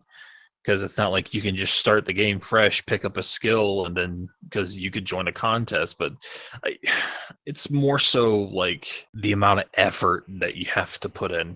Because I'm not going to lie, whenever I started making maps, I did little to nothing. And then miraculously, just by sheer luck, I got privileged enough to do what I do now and to have what I have now. And I don't ever take it for granted either. Realistically, if the fan base stays strong, I believe it'll turn into something like Roblox. It'll have a good fan following and it won't essentially fall off. But realistically, the darker side of this question is with the way the world looks right now, I don't see it living for the next 10 years. Maybe the next 6 years. Probably not 10. How has RecRoom impacted you personally? Personally, it's on positively, actually. It's given me the opportunity, because like I said before, when I started the game, I was very toxic. I had no people skills at all. I was just head in head first. If they don't like you, book it.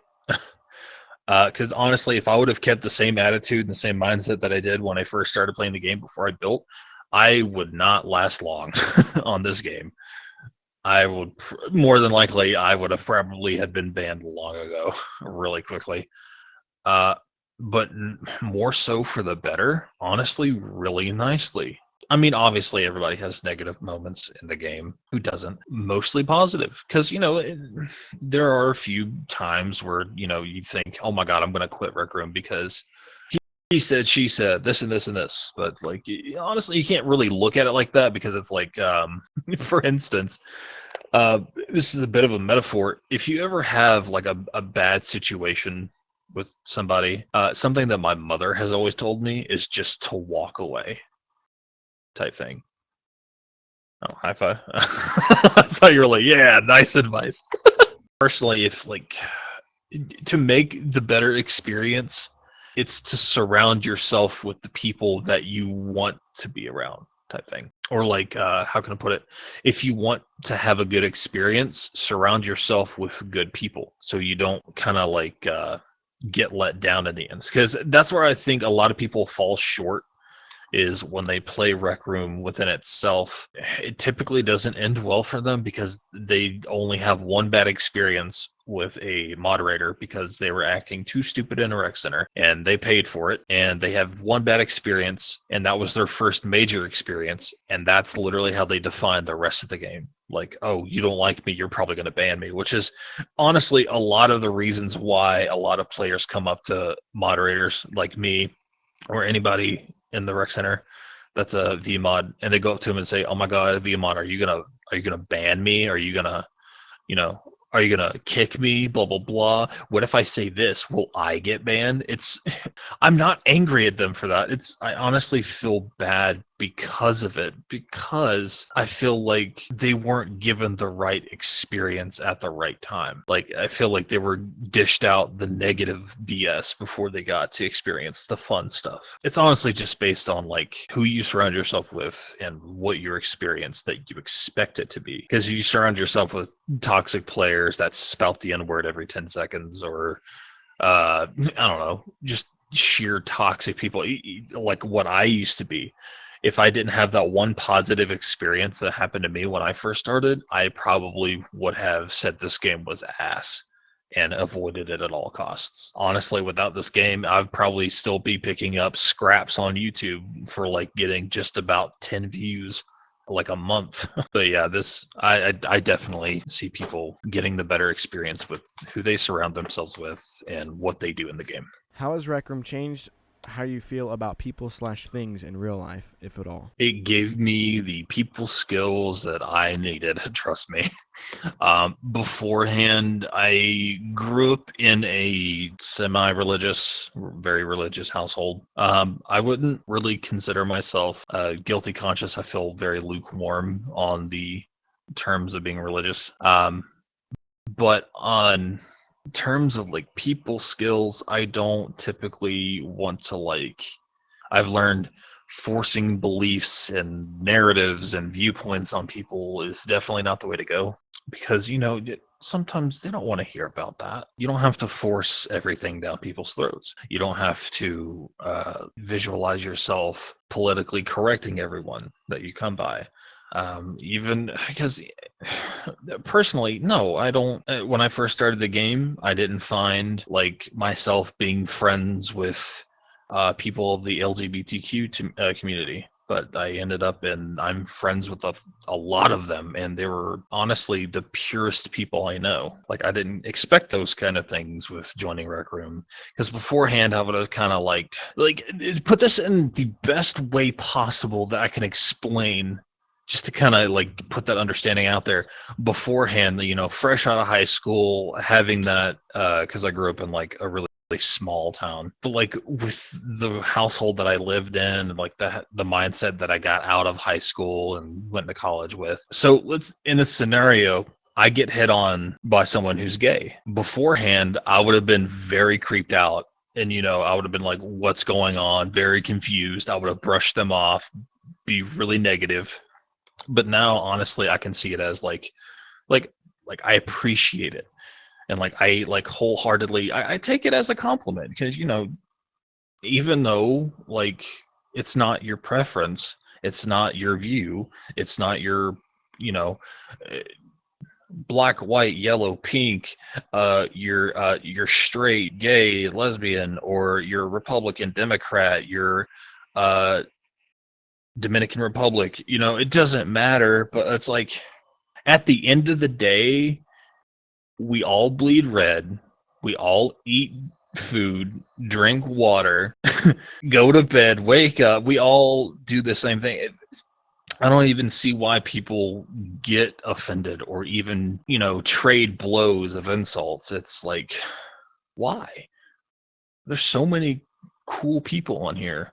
So it's like, why waste your breath on the pointless whenever you could have a lot of better experiences with what you can do? There's a lot of more positives coming with the potential rather than the negatives. If you could change one thing about RecRoom, what would that one thing be and why? There's a lot of one things. Oh, good God.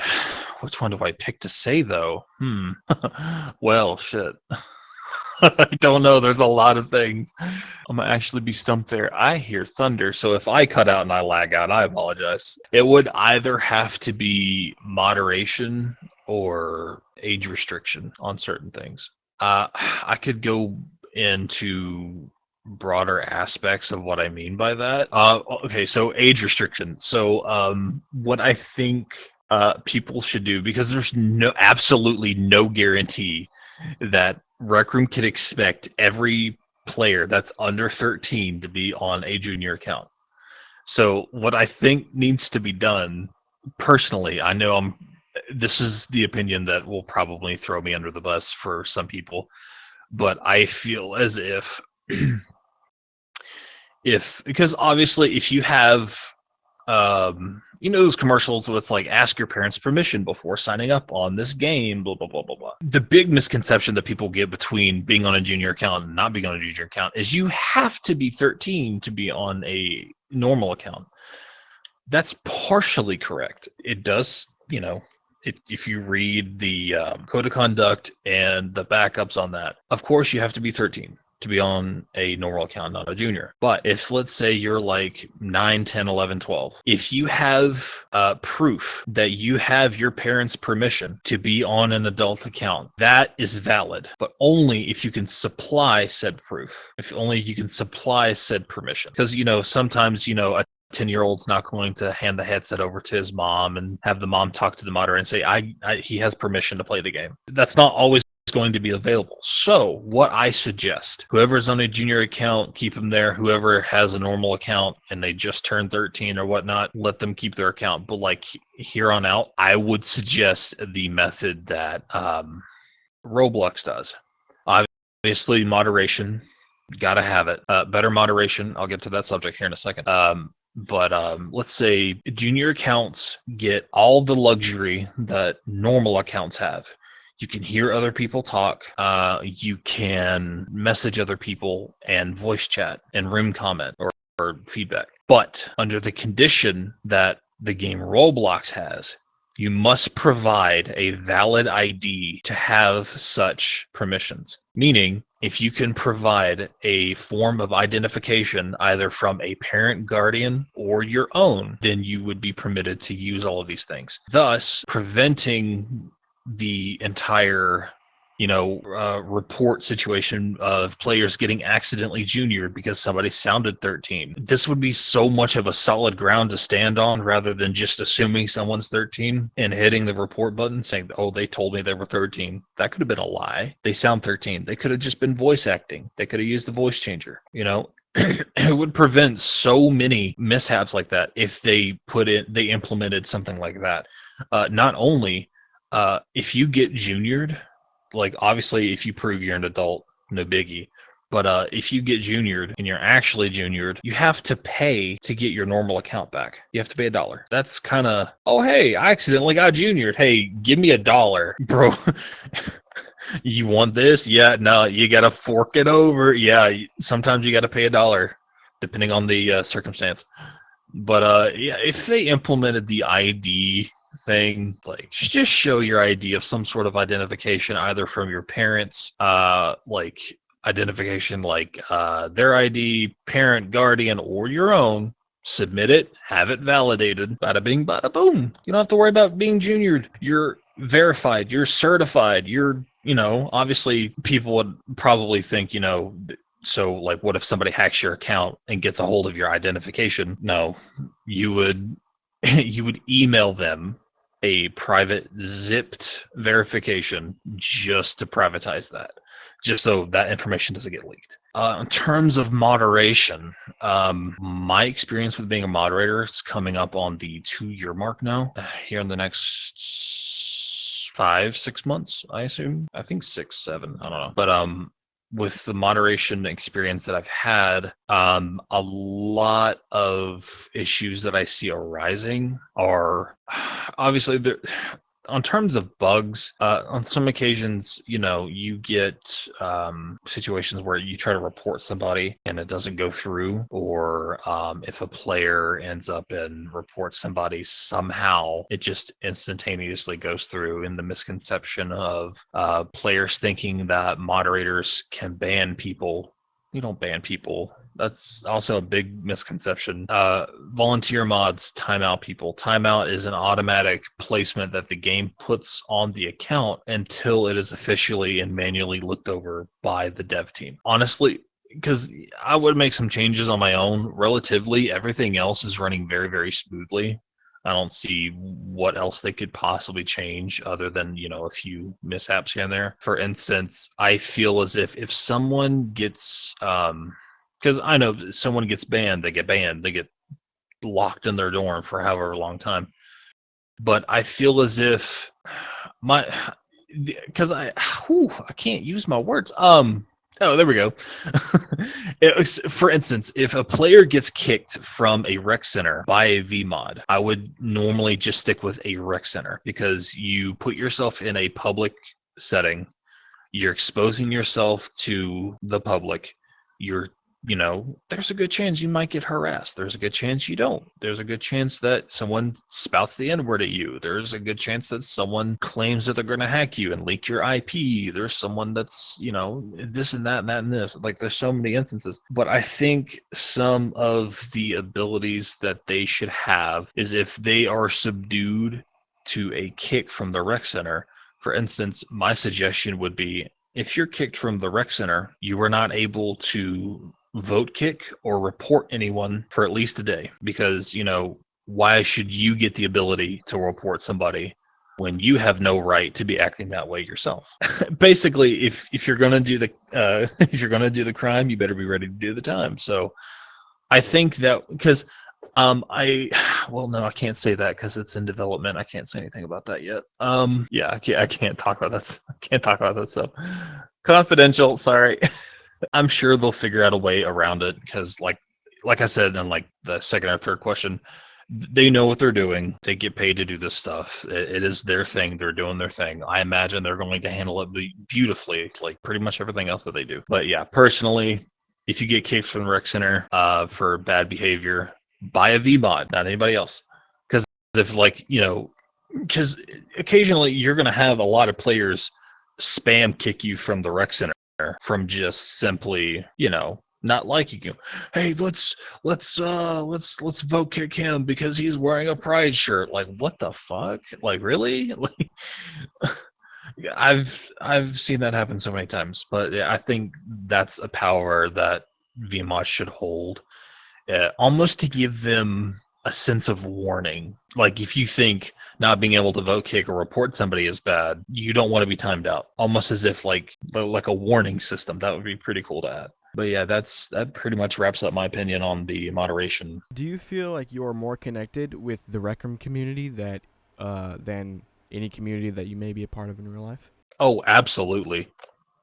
Absolutely. Because when hi.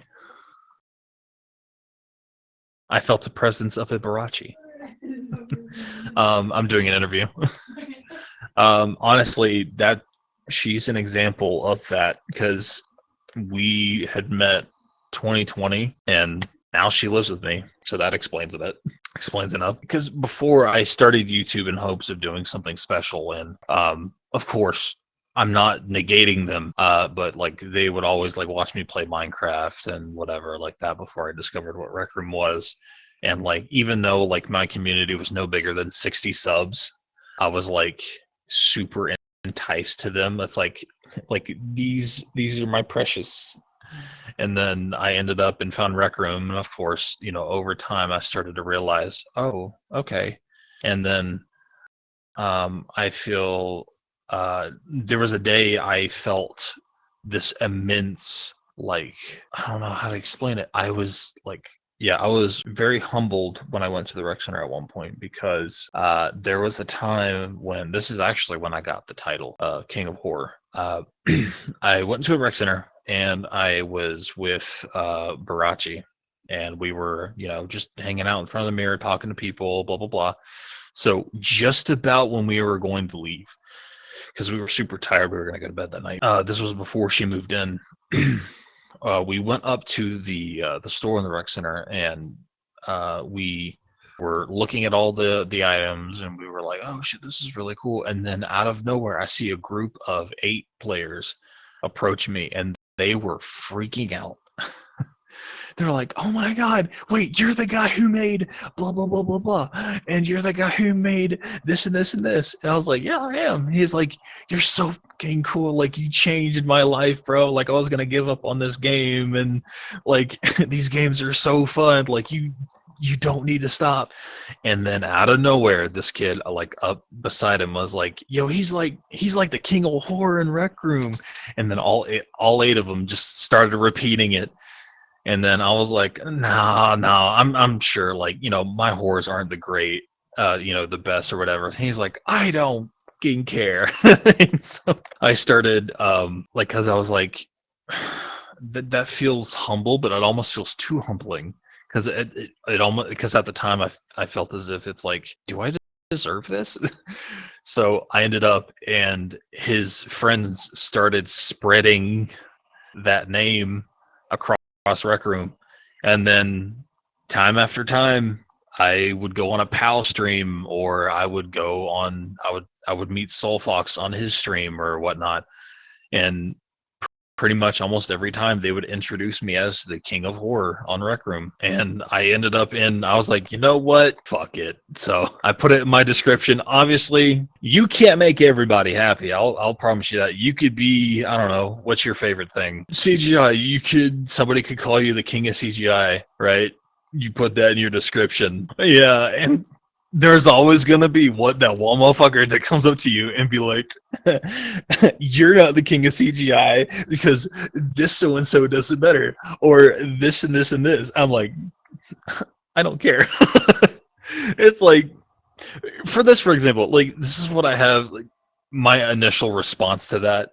Obviously, you don't have to consider me the king of horror.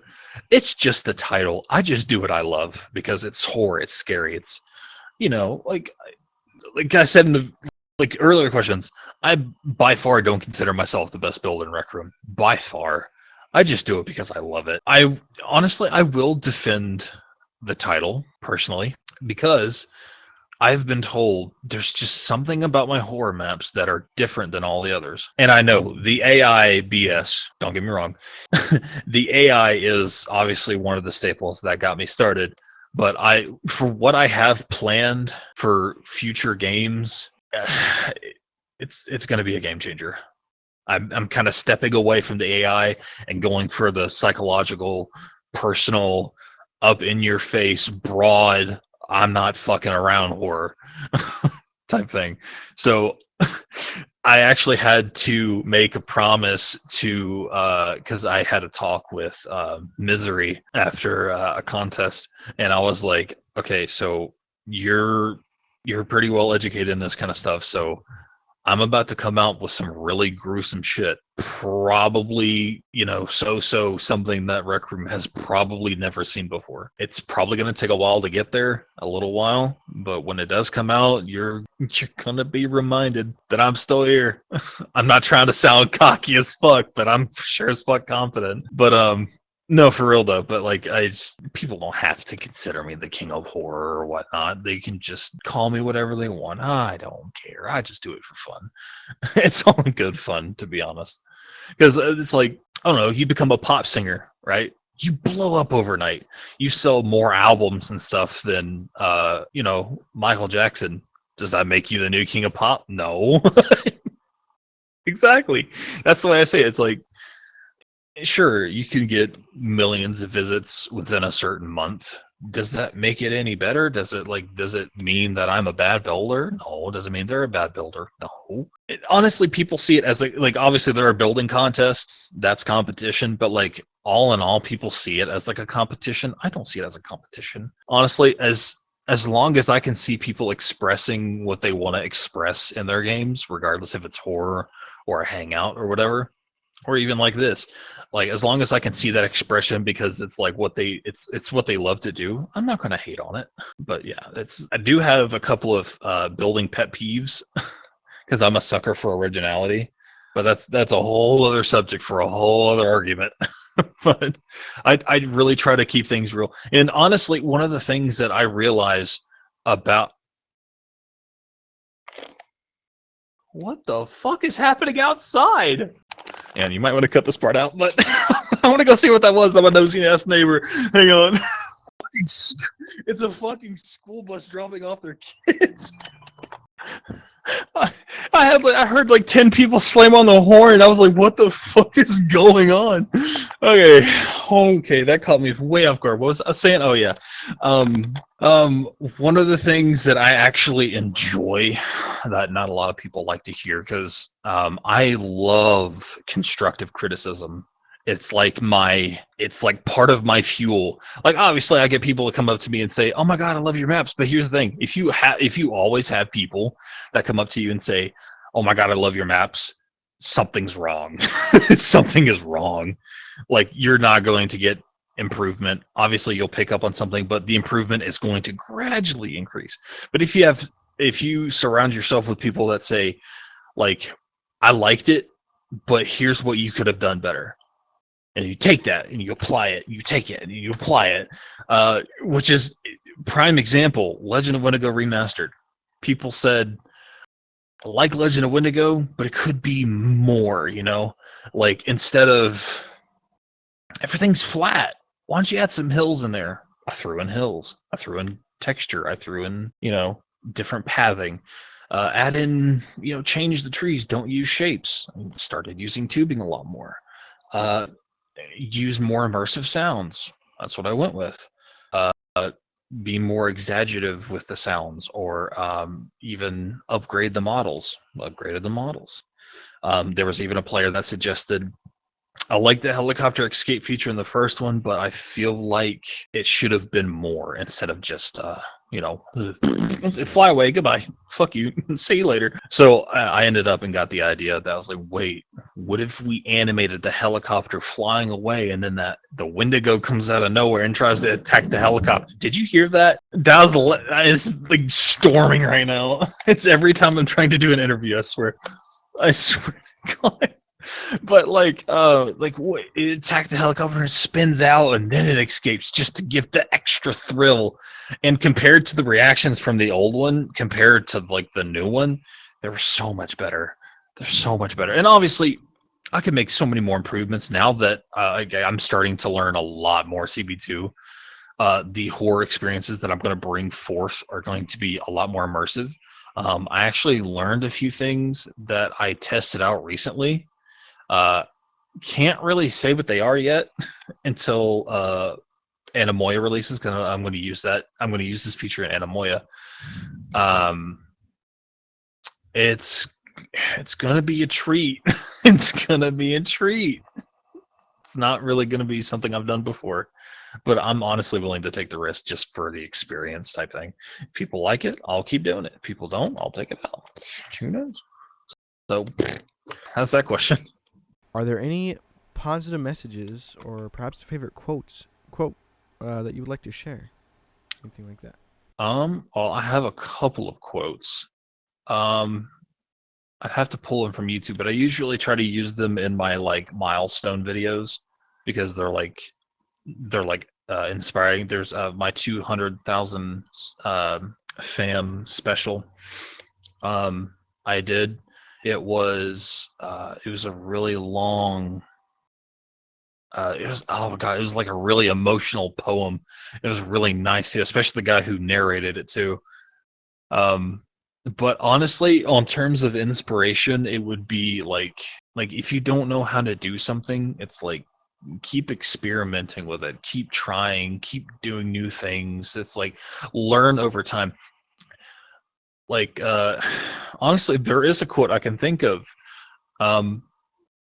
Sometimes you have to fail 10 times in order to win 11. If at first you don't succeed, try again. Like it's just like this, like even like if you want to go as far back as the little engine that could, I think I can. You go up the hill, you're gonna reach peak. You're gonna peak, and people are gonna see that, and they're gonna notice that. And there were a lot of builders. Even IiBurachi is a micropen. She was a micropen teacher. She taught a few students in her class, a group of four, a few. It's either four or I'm just going to say a few because I don't know the exact number. Those students that she taught that were beginners with the micropen went forward and won second place, first place. Oh no, it was first place in a contest. They won best animation in the contest, as well as first or second place. They slammed the competition because they kept that drive going. They kept going. They kept pushing. They kept experimenting. They learned over time. And no, you don't have to take a class. I've never taken a class ever. But what I did was I surrounded myself with people that knew with what they were doing. So I knew, like right now, I'm trying to surround myself with people that know their way around CV2. Like, because obviously there's pistons and trigger zones and stuff. That's self-explanatory. But like, if I said the word quaternions to you, do you know what that is? I didn't. It's like. It's obviously not everything's going to be easy, but like once you conquer that skill, it just gets so much easier from there. And once you start to get to that certain point where you know just about everything in the book, you're going to be flying through builds like no one's business. You're going to be flying through with flying colors and everyone's going to be like, holy shit. I built Alien Isolation. I timed myself. Alien Isolation, I recently built it this past February, March. I completed that map in 68.7 hours in a combined time lapse. 67.8. 68.7. I get those two words mixed up. Two numbers mixed up. But you can do, because I went from taking about an entire 2 months to build something to a month to a week. And now, because the Alien Isolation Project was a very quick and sudden game, because someone suggested they loved Monsters in Corridor so much. They were like, you should do something with the Alien. I really feel like you should do something with that. I was like, you know what? I'll just whip up something real quick. There you go. And now it's on the horror tab. And now it's almost got 1 million visits. Like, keep going. Like, don't stop. Because if you don't, you can't. I'm going to get a little bit harsh here. You can't run a marathon sitting on your ass. You got to start walking. And then when you start walking, start jogging. Once you jog, sprint. Once you sprint, you'll be there with everybody else. You'll be in what people call the top dogs. But yeah, just keep going. All right, nice. That pretty much sums it up. Any questions or anything you'd like to add? Anything else? Not that I know of. All right. Well, Squirrelador. Thanks for doing this. I appreciate it. No problem. Yeah, America. America. There we go. Oh, I wish I could save it. Heck yeah. Damn it, I wish I could save it.